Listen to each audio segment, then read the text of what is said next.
আল্লাহর নবী ডাক দিলেন, বেলাল আজকে আজান দিও না, ফজর আজান থাক, অন্য জনে দিবে। বেলাল ঘরের ভিতরে কাঁদতেছে, আমি না জানি কি অপরাধ করছি, আজান দিতে না পারলো তো আমার আর বেঁচে থাকি লাভ কি?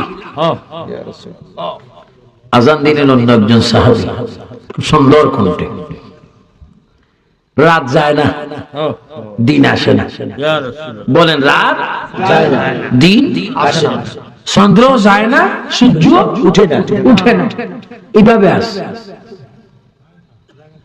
জাগা জাগা। এই জন্য আল্লাহ পাক কোরআন শরীফের মধ্যে বলেন, পৃথিবীর প্রথম আমার নবীকে যখন দুনিয়ায় পাঠাইলাম তখন মাত্র 40 জন মুসলমান হয়েছে। কয়জন? এই 40 জনের মধ্যে একজন মা খাদিজাতুল কুবরা, আরেকজন হচ্ছে হযরত সাইয়েদনা আবু বকর সিদ্দিক, আরেকজন হচ্ছেন শের খুদা হযরত আলী, আরেকজন হচ্ছে রাসূল পাকের আশিক, সবাই জোরে বলেন হযরত বেলাল।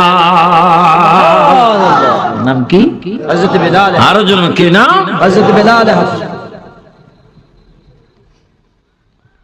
দেখছো নি ভাই তোমরা কে হো নবীকে, সবাই বলেন, দেখছো নি ভাই তোমরা কে হো নবীকে, এতিম বানাইয়া গেলেন আমার। ছোট্টবেলা আমি দেখেছি পূর্ব পাকিস্তান, আমার নানা খুব সুন্দর গজল কইতেন, কালা মানুষ ছিল, চেহারা খুব সুন্দর। আমার নানা আমাদেরকে এইভাবে বলতো, নাতি আমার সাথে বলো, দেখছো নি ভাই তোমরা কে হো নবীকে, এতিম বানাইয়া গেলেন আমার। কেন্দো না কেন্দো না বিল্লাল, কেন্দো না, যুবক ভাইরা জোরে বলো, কেন্দো না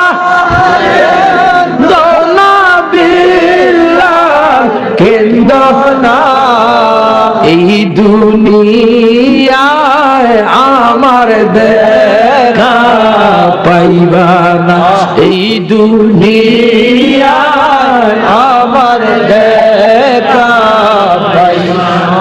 হযরত বেলাল মা খাদিজার সময় একজন আশিক রাসূল, মা খাদিজাতুল কুবরার সময় তিনি মুসলমান, তিনি ছিলেন হাবশী। দেখতে দেখা যায় এই কালো কোটের মতো কালা, খানায় কাবার গিলাফের মতো কালো, কোরআনের কালো অক্ষরের মতো কালো। নাম ছিল হযরত বেলাল। উনি ছিল কৃতদাস, উনি ছিল একজনের কৃতদাস। আমার ভাইয়েরা, হযরত বেলাল কাফেরের ঘরে থেকে আল্লাহ মানছে, সুবহানাল্লাহ সুবহানাল্লাহ। আল্লাহ কয়জন? একজন। যার কৃতদাস ছিল তার নাম ছিল উমাইয়া ইবনে খালফ। উমাইয়া ইবনে খালফ ছিল মক্কার জমির অধিবাসী এবং শ্রেষ্ঠ একজন কাফের। ওই কাফেরের কৃতদাস ছিল হযরত বেলাল। হযরত বেলাল একদিন তিনি ঘুমের ঘরে দেখতেছেন আল্লাহর নবী তার কাছে, সুবহানাল্লাহ। তিনি ওই ঘরের ভিতরে পড়ে দিয়েছেন, লা ইলাহা ইল্লাল্লাহ মুহাম্মাদুর রাসূলুল্লাহ সাল্লাল্লাহু। আল্লাহ যেন আমাদের ঈমানটা মজবুত করে দেয়, আমিন। আরো জোরে বলুন আমিন। মওত পর্যন্ত যেন জবানে কলমা জারি থাকে, আমিন। আল্লাহ। হযরত বেলাল কি আনলেন? ঈমান আনলেন। জোরে বলুন কি আনলেন? কার ঘরে থেকে? কাফেরের নাম কি? উমাইয়া ইবনে খালফ। বড় শয়তান। হযরত বেলাল আহাদ আহাদ আহাদ আল্লাহ আল্লাহ বলে তিনি চিৎকার দিচ্ছেন। এই কথাটা উমাইয়া ইবনে খালফের কানে আসলো। উমাইয়া ইবনে খালফের কানে যখন আসলো, তিনি বড় রড গরম করে, লোহা গরম করে বেলালের কাছে গেলেন। ও বেলাল, শুনতে পেলাম তুমি নাকি মুসলমান হয়েছো, কলমা শরীফ পড়েছো। তুমি কি জানো না মুসলমান হলে তার শাস্তি বড় মারাত্মক।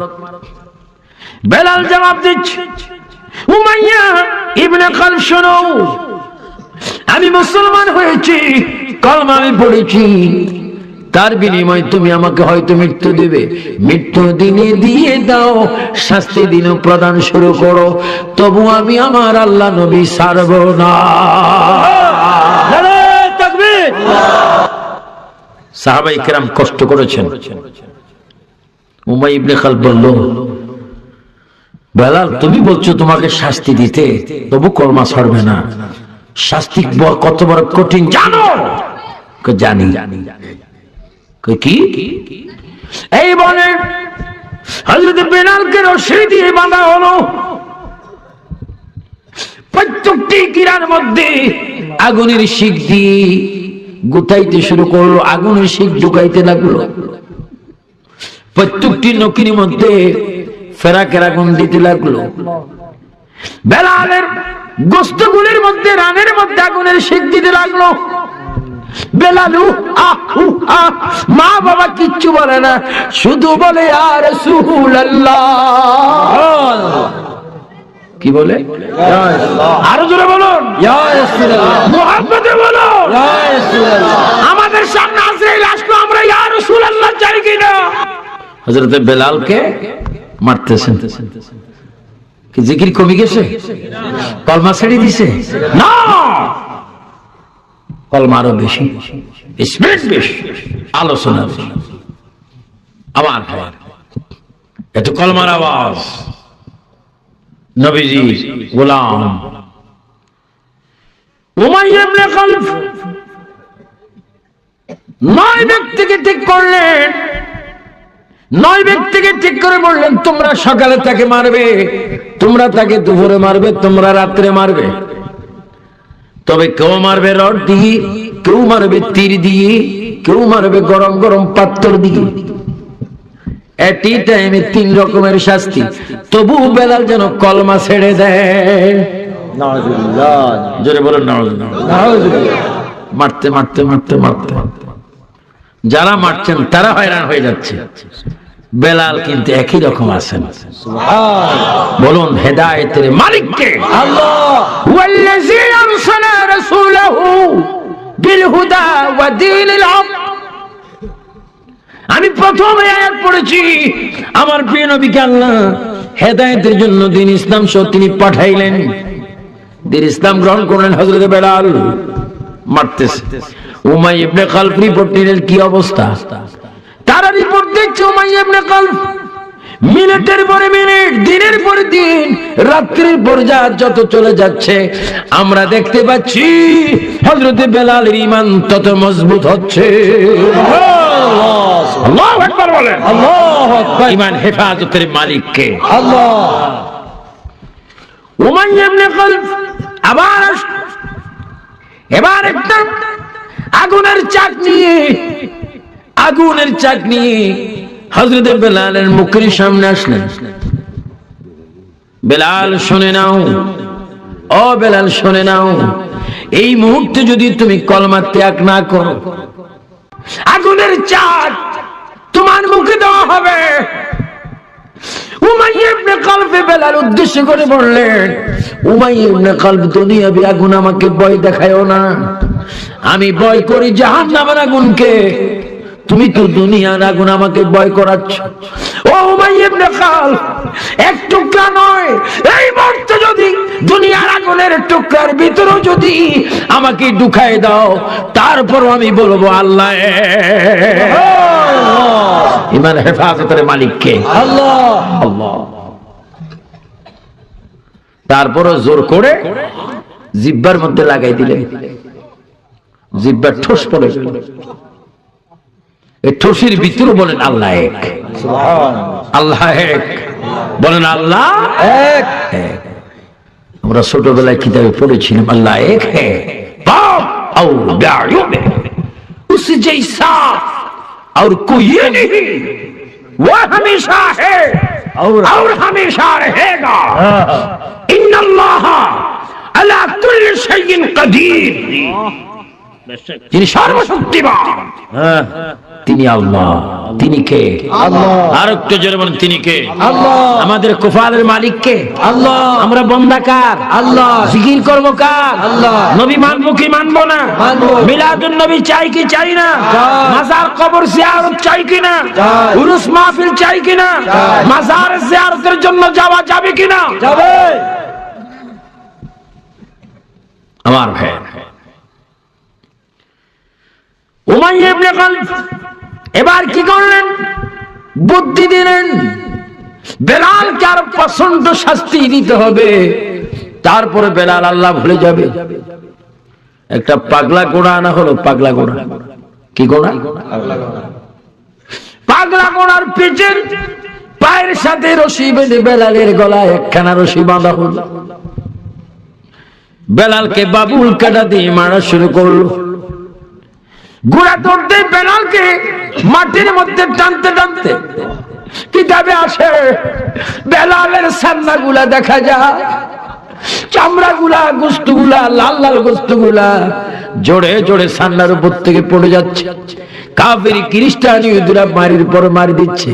বেলাল কলমা শরীফ পড়তেছে, তারপরও কলমা ছাড়ে না। কাফেররা হয়রান হয়ে গেল, গোড়া হয়রান হয়ে গেল। হযরতে বেলাল তারপরও বলে আল্লাহ। এবার উমাইয়া ইবনে খালদ বলল, এ আমার সঙ্গীরা শোনো, বেলালের চাইতে 10 গুণ বেশি বড় একটা পাথর তার বুকের মধ্যে দেওয়া হোক। উত্তপ্ত গরম মাটির মধ্যে, বালুর মধ্যে বেলালের বুকে পাথর তুলে দেওয়া হলো। বেলাল ডাইনে একবার বলে আল্লাহ, বামে বলে মুহাম্মদুর রাসূলুল্লাহ।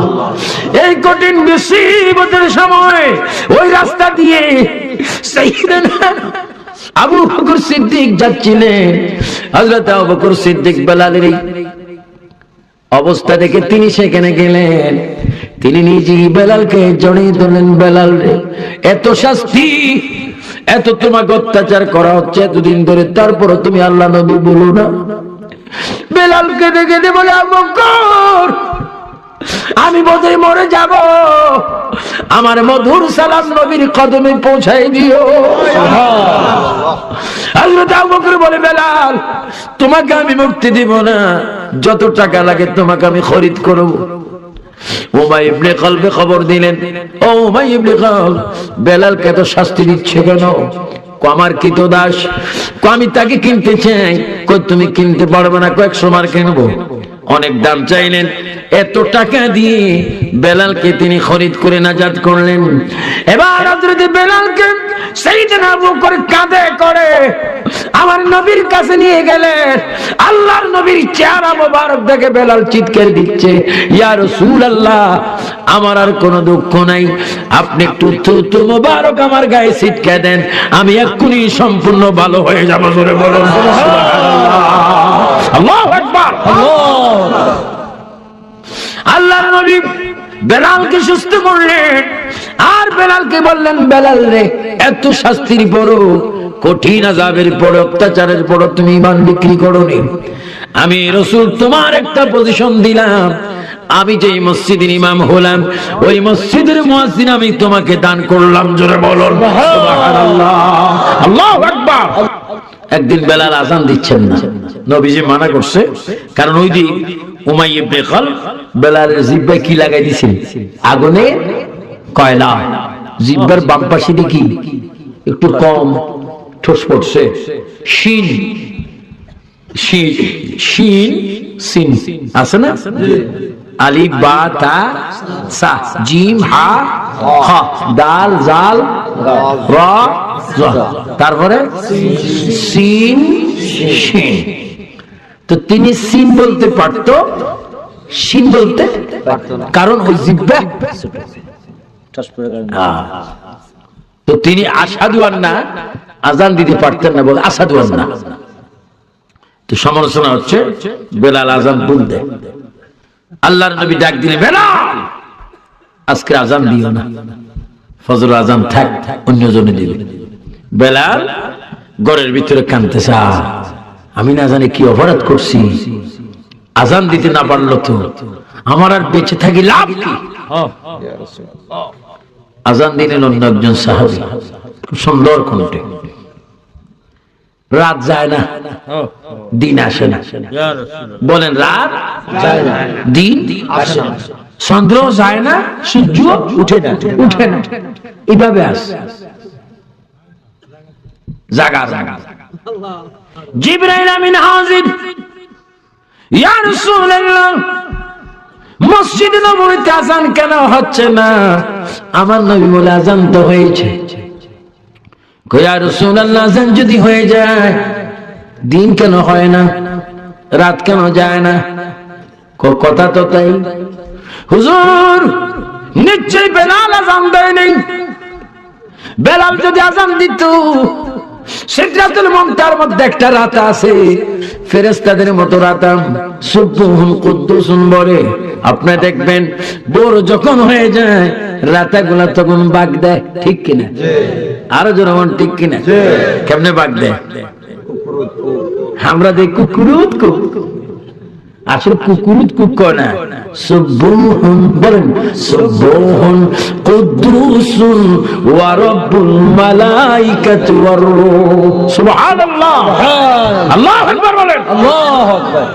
হুজুর বেলালকে আযান দিতে বলেন, বেলাল যদি আযান না দেয় রাত যাবে না, দিন আসবে না, চন্দ্র যাবে না, সূর্য আসবে না। সবাই আল্লাহর কাছে দাবি জানিয়েছে, বেলালের আযান যতক্ষণ হবে না রাত রাত থেকে যাবে, দিন আসবে না।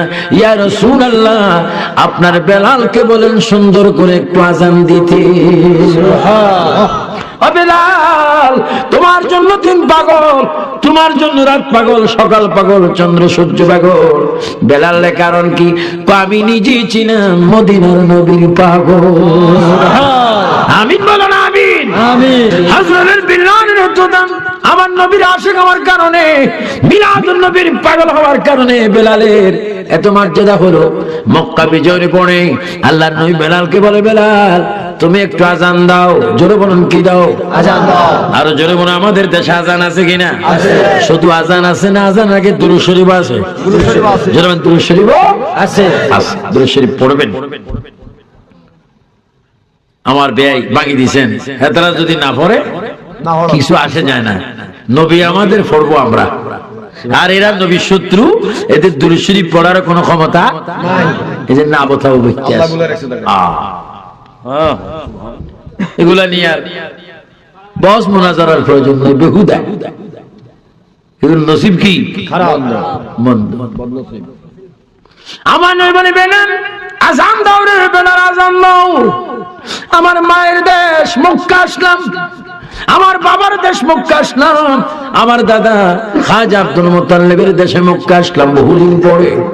মক্কা বিজয় হলো, বেলাল তুমি একটু তোমার কণ্ঠে আযান দাও, আমি রাসূল একটু তোমার মুখে আল্লাহর নাম শুনতে চাই।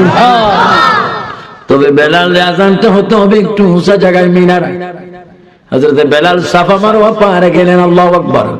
নবী বলেন নাম, মারওয়া গেলেন, নবী বলেন নাম। জবল আবু কুবাইসে গেলেন, নবী বলে নাম। ও বেলাল আর একটু উঁচু জায়গা হতে হবে।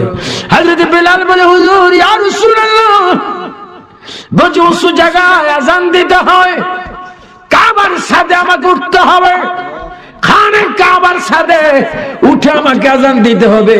কিন্তু কাবা তো এমন একটা কাবা, মক্কায় থেকে আযান দিলে কাবা সামনে থাকে, মদিনা থেকে আযান দিলে কাবা শরীফ সামনে থাকে। হুজুর এখন যদি কাবাকে যদি পায়ের নিচে দিই, কাবা যদি আযান দিতে গিয়ে আমার পায়ের নিচে পড়ে যায়, আমি কোন দিকে ফিরে আযান দেব? আমার নবী বলে, বেলাল বেলাল, মানুষের কাবা খানে কাবা, হাজিদের কাবা খানে কাবাকে তোমার দুই পায়ের নিচে রাখো, আমি নবীকে কাবা বানাইয়া তুমি আযান দাও। জোরে বলো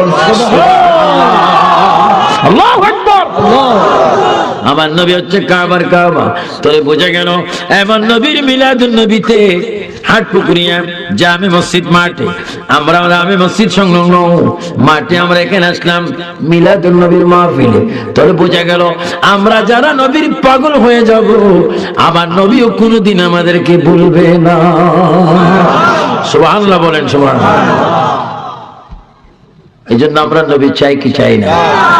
এজন্য আল্লাহ পাক আমাদের সকলকে প্রত্যেককে জান দিয়ে মাল দিয়ে সব সময় নবীর পক্ষে থাকার তৌফিক দান করুন।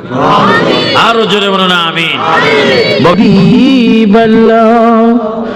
নবীজির পিতা আব্দুল্লাহ, নবীজির মাতা আমেনা, নবীজির দুধ মা হালিমা, নবীজির দুধ মা হালিমা, নবীজি রওজা মদিনা, ইয়া নবী জোরে